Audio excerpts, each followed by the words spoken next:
একদিন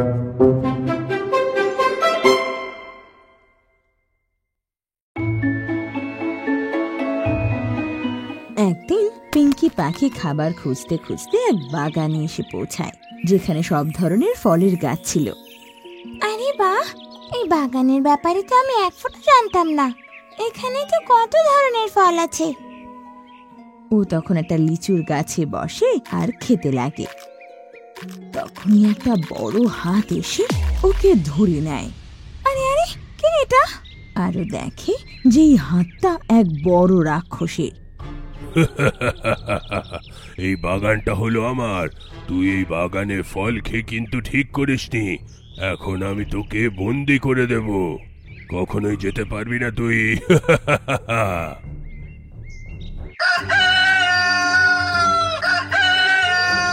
সকাল সকাল মোরগের ডাক শুনে লালি পাখির ঘুম ভাঙে।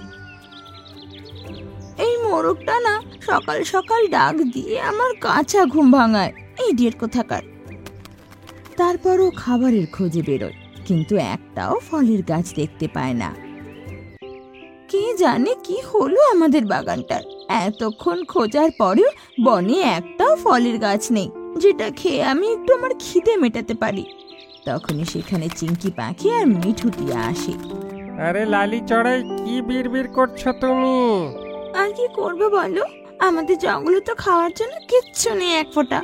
এখন তো মনে হচ্ছে না খেয়ে মারা যাবো আমি। তখনই সেখানে মন্টু বাঁদর আসে আর বলে, না না, তোমাকে ক্ষুধাতে থাকতে হবে না। আমি আজকে একটা বাগানের ব্যাপারে জানতে পেরেছি, যেখানে বিভিন্ন ধরনের ফল আছে। তাহলে চলো, দেরি কেন করছো? তারপর সবাই মিলে সেই বাগানে যায়, যেখানে গিয়ে সবার চোখ বড় হয়ে যায়। আরে বাহ, এতগুলো গাছ, এতগুলো ফল। মন্টু বাঁদর তো কলার গাছে চড়ে যায়।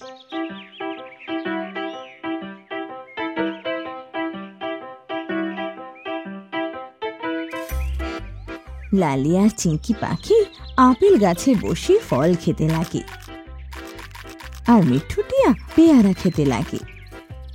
এখন থেকে রোজ এখানে এসে ভর পেট খেয়ে যাব। আরে থেমে যাও, এরকম ভেবো না, না হলে তোমাদের জীবন চলে যাবে। তখন সবার নজর পিঙ্কি পাখির ওপর যায়, যার পায়ে রশি বাঁধা ছিল। আরে, তোমাকে এখানে কে বেঁধে রাখলো আবার? এই বাগানে 3 চোখওয়ালা রাক্ষস আছে। কোনো পশু পাখি যদি জঙ্গলে আসে, ও তাদের কাঁচা খেয়ে নেয়। যদি এই ব্যাপার, তাহলে তুমি বেঁচে আছো কি করে?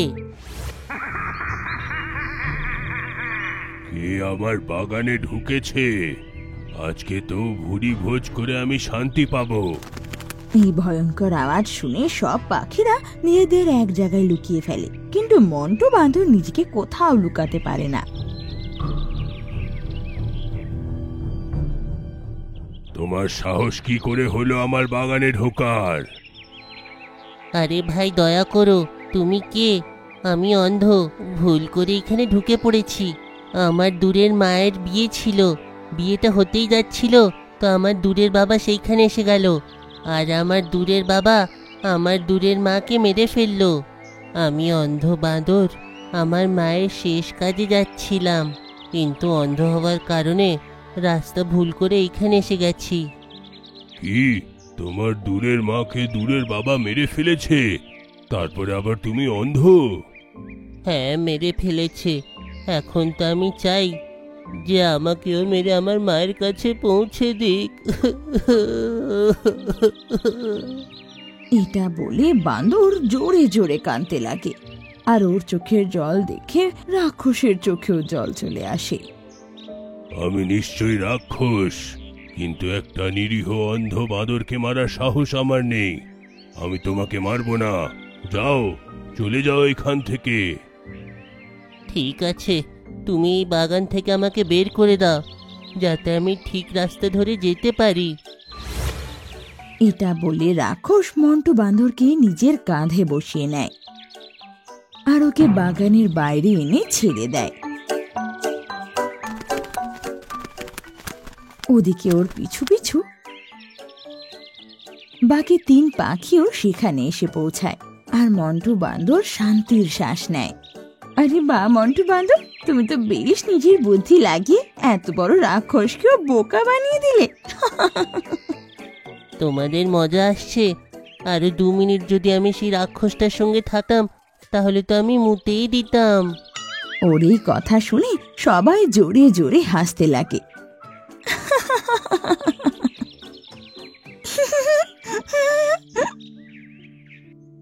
বিকেল হতে না হতেই সবার যখন খিদে চারা দিয়ে ওঠে, তখন লালি পাখি বলে, এখানে খিদেতে মরে যাওয়ার চেয়ে ভালো ওই জঙ্গলের রাক্ষসকে ওখান থেকে সরিয়ে সে জঙ্গলের ফল খেয়ে আমরা আরাম করে বাঁচি।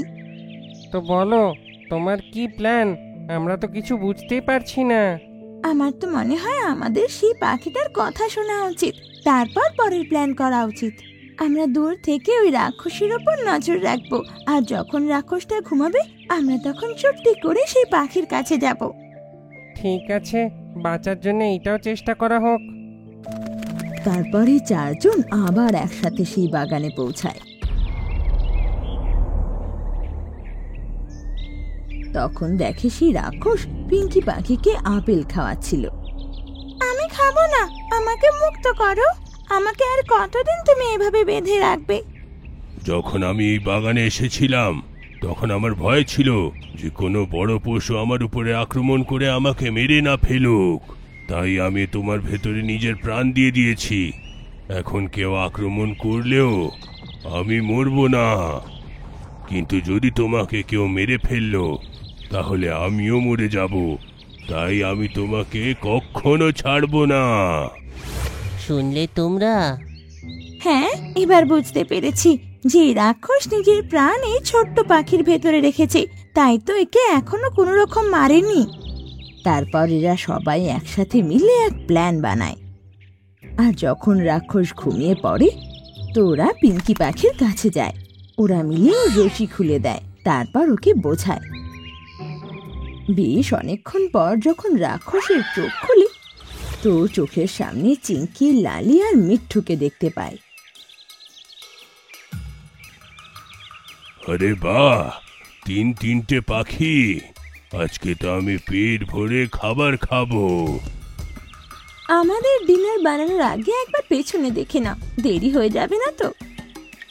এটা শুনে যেই রাক্ষস পেছনে ঘোরে তো দেখে অবাক হয়ে যায়। মাটিতে সেখানে আগুন জ্বলছিল, আর তার উপরে মন্টু বান্দরের হাতে পিঙ্কি পাখি বাঁধা রয়েছে। চিঙ্কি পাখিকে ঠিক আগুনের উপরে দেখে রাক্ষস ভয় পেয়ে যায়। ওকে আগুন থেকে দূরে রাখো, ছেড়ে দাও ওকে।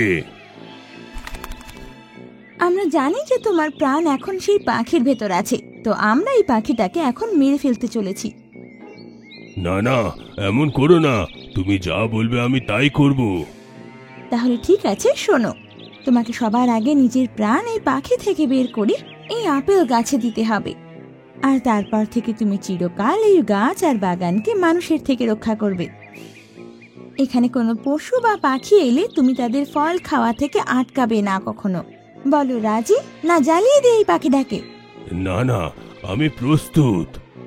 এটা বলে রাক্ষস নিজের প্রাণ চিঙ্কি পাখি থেকে বের করে গাছের ভেতর দিয়ে দেয়। এখন সব পাখিরা দূর দূর থেকে সেখানে আসতো আর নিজের পছন্দের ফল খেত। এখন রাক্ষস সেই বাগানের রক্ষক হয়ে গেছিল। আর যদি কোনো বদমাশ মানুষ সেখানে আসতো তো রাক্ষস তাদের ভয় দেখিয়ে ভাগিয়ে দিত।